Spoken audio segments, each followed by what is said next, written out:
Hello' নমস্কাৰ মৰমৰ ছাত্ৰ ছাত্ৰীসকল, আজি এই ভিডিঅ'ৰ জৰিয়তে দশম শ্ৰেণীৰ চেপ্টাৰ 1 বাস্তৱ সংখ্যাৰ কেইটামান ভেৰি ইম্পৰ্টেণ্ট MCQ আলোচনা কৰিম। 1 নম্বৰ কুৱেশ্যনটো চোৱা, তলৰ কোনটো সত্য? চাৰিটা অপশ্যনৰ ভিতৰতে কোনটো সত্য হয়? এতিয়া কথা হৈছে পাই এটা পৰিমেয় সংখ্যা। আচলতে পাই এটা পৰিমেয় সংখ্যা নহয়, পাই এটা হৈছে অপৰিমেয় সংখ্যা, তেন্তে এইটো এটা সত্য নহয়। শূন্য এটা স্বাভাৱিক সংখ্যা, শূন্যটো এটা স্বাভাৱিক সংখ্যা নহয়। শূন্যটো হৈছে আচলতে এটা পূৰ্ণ সংখ্যা, তেন্তে এইটো এটা সত্য নহয়।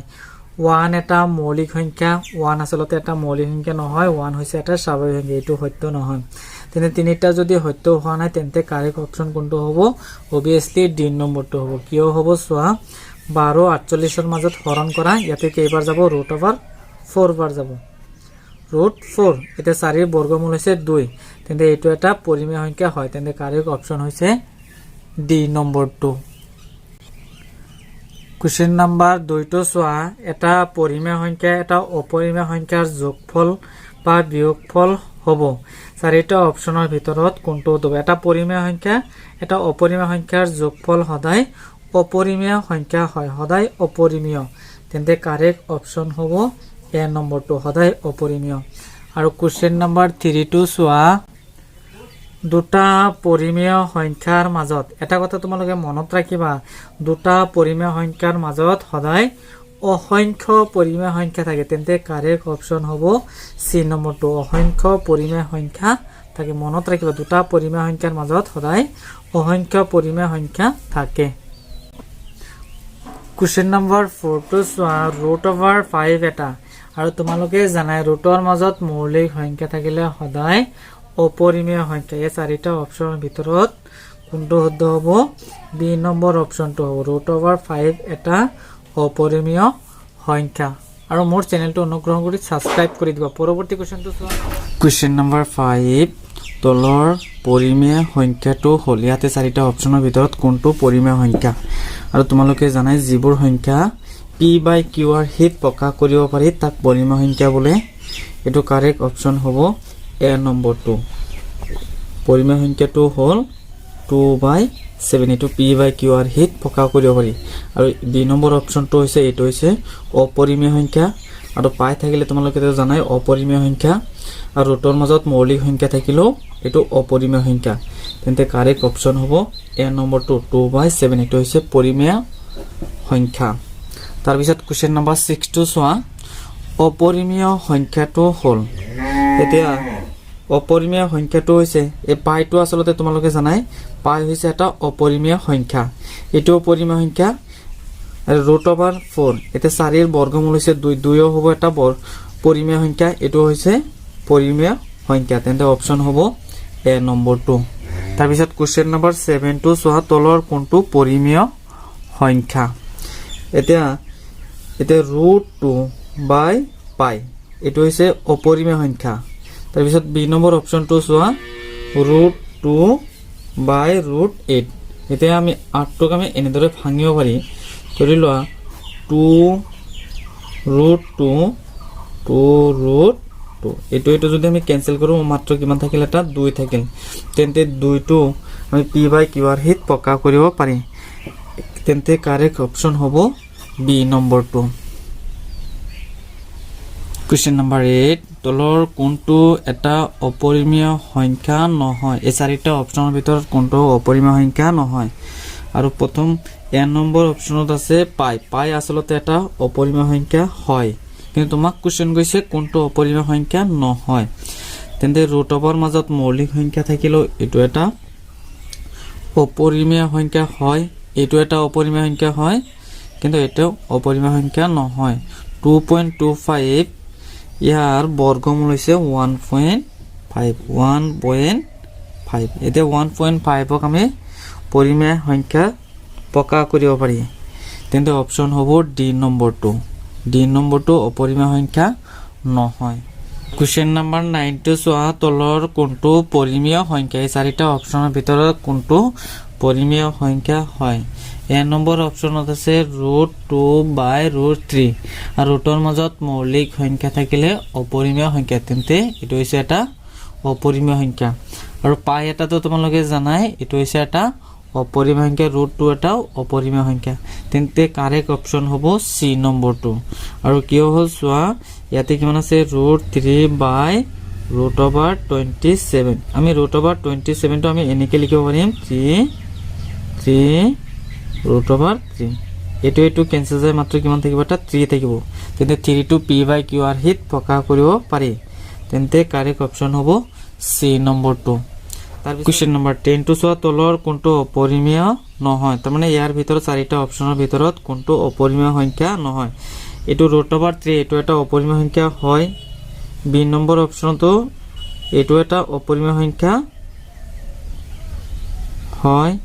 চি নম্বৰ অপশ্যনো এইটো অপৰিমেয় সংখ্যা হয়, কিন্তু ডি নম্বৰ অপশ্যনটো অপৰিমেয় সংখ্যা নহয়। তেন্তে কাৰেক্ট অপশ্যন হ'ব ডি নম্বৰটো। কিয়নো চোৱা ইয়াতে কিমান আছে 4 আছে, 4 minus 2 root over 4।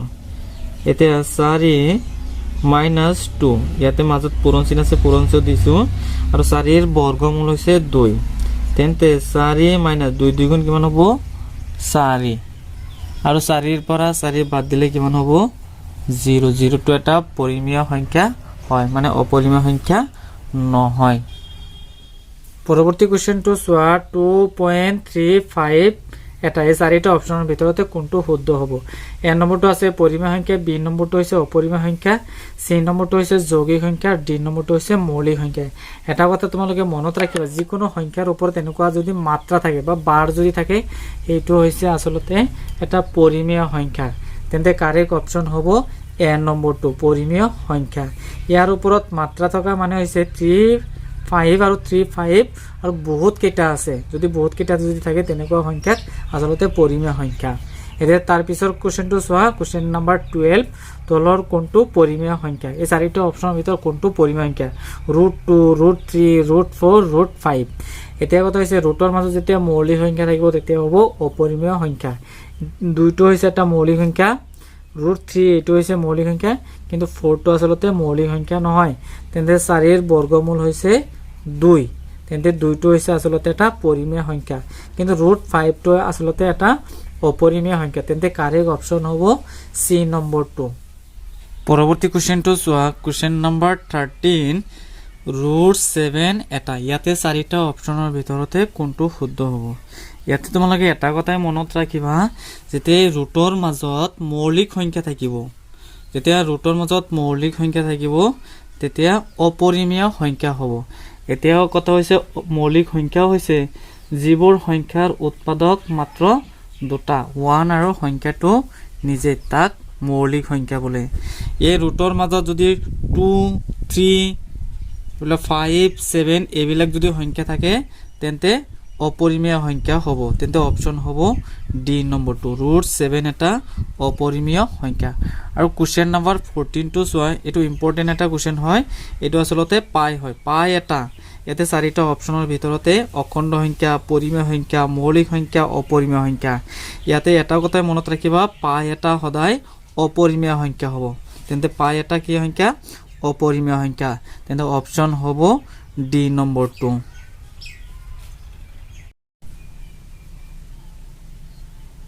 Question number 15টো চোৱা, যিটো আটাইতকৈ সৰু সংখ্যাৰে 27ক পূৰণ কৰিলে এটা পৰিমেয় সংখ্যা পোৱা যাব, সেই সংখ্যাটো হ'ল।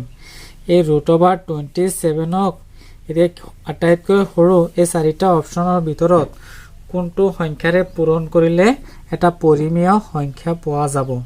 এইটো কাৰেক্ট অপশ্যন হ'ব বি নম্বৰটো। কিয়নো চোৱা ইয়াতে কিমান আছে, ৰুট অভাৰ 27 আছে।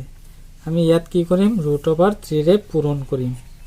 তেন্তে আমি এইটো এনেকৈ লিখিব পাৰিম, ৰুট অভাৰ 27 টো 3 ইন্টু 3 ইন্টু 3, 3 3 গুণ 9 আৰু 9 3 গুণ কিমান হ'ব 27, আৰু এটা কিমান আছে 3 ৰুট 3, ইয়াৰ ভিতৰতে 3 দিলোঁ।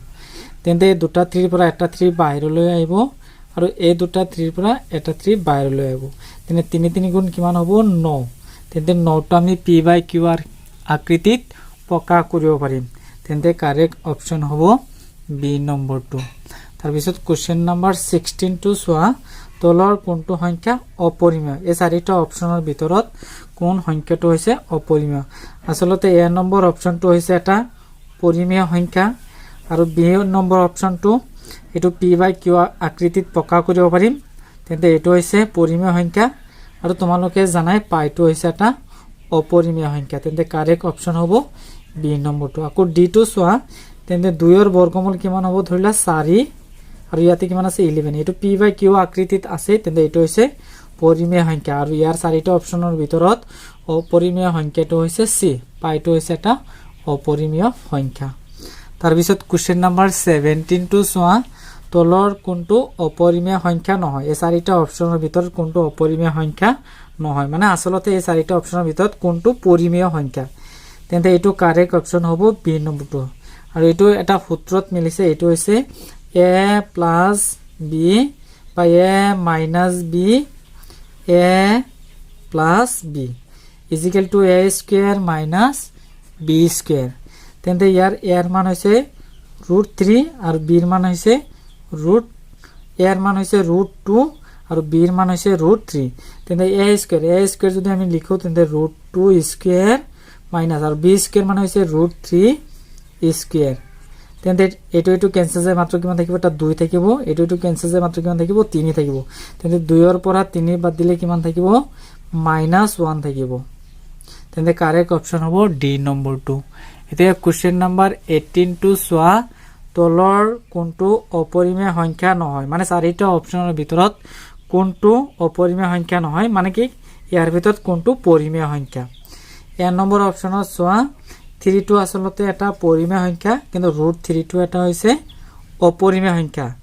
তেন্তে পৰিমেয় আৰু অপৰিমেয় পূৰণফল সদায় অপৰিমেয় সংখ্যা 3 টো হৈছে এটা পৰিমেয় সংখ্যা কিন্তু √3 টো হৈছে এটা অপৰিমেয় সংখ্যা তেন্তে পৰিমেয় আৰু অপৰিমেয় সংখ্যাৰ যোগফল হৈছে অপৰিমেয় সংখ্যা এতিয়া সি নম্বৰ অপচনটো চোৱা 3 প্লাস √3 3 টো হৈছে এটা পৰিমেয় সংখ্যা কিন্তু √3 হৈছে এটা অপৰিমেয় সংখ্যা তেন্তে পৰিমেয় আৰু অপৰিমেয় সংখ্যাৰ যোগফল সদায় অপৰিমেয় সংখ্যা তেন্তে কাৰেক্ট অপচন কোনটো হ'ব ডি নম্বৰটো আৰু কিয়নো আৰু এটা সূত্ৰ তোমালোকে ওপৰত চালাই এটো হৈছে a plus b a minus b তেন্তে a স্কয়ার মানে হৈছে 3 স্কয়ার মাইনাস b স্কয়ার মানে হৈছে √3 স্কয়ার তেন্তে 3 স্কয়ার মানে হৈছে 9 মাইনাস এটো ক্যান্সেল যায় মাত্ৰ কিমান থাকিব 3 এতে 9 ৰ পৰা 3 বাদ দিলে কিমান থাকিব 6 টো p বাই q আকৃতিত প্ৰকাশ কৰিব পাৰি তেন্তে এটো হৈছে